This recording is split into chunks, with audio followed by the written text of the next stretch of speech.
우리는 선행을 가볍게 보는 경향이 있습니다. 언제든지 마음만 먹으면 할 수 있는 쉬운 일이라고 말이죠. 이 글의 시인도 그래서 3살짜리도 아는 거라고 한 겁니다. 그런데 스님은 그거 아무나 하는 거 아니라고 100년씩 산 사람도 하기 어려운 거라고 일침을 놓습니다. 불교에서 가르치는 선행은 행위보다 어떤 마음으로 했는가를 중요하게 여깁니다. 흉내만 내지 말고 진실하게 해야 남을 제대로 도울 수 있기 때문입니다. 그러려면 참아야 하고 깊이 생각해야 하고 베풀어야 합니다. 한마디로 자기가 가진 이기심을 온통 뒤흔드는 거죠. 그렇게 계속 자기와 싸우면서 이겨나가면 미움이나 원망 같은 날선 마음을 다스릴 힘이 생기고 버리는 방법도 배웁니다.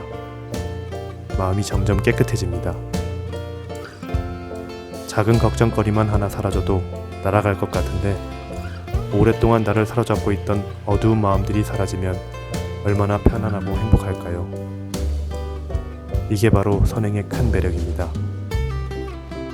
남을 돕는 과정에서 철저하게 자기를 항복받고 마음의 속성을 깨우치는 것입니다. 이렇게 착실하게 이타행을 하다 보면 자타불이를 깨우칠 수 있다고 부처님께서 말씀하셨습니다.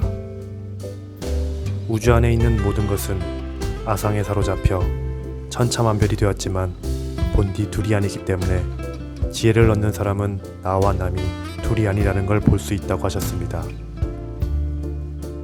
그러려면 나라는 고집, 내가 이득을 봐야 한다는 이기심을 버려야 하는데 그런 이기심과 반대되는 행위, 즉 남을 위하고 남에게 이득을 주기 위해 나를 버리는 이타행이 가장 강력한 공부가 되는 것입니다. 그러므로 이타행은 중생이 보살이 되는 공부입니다.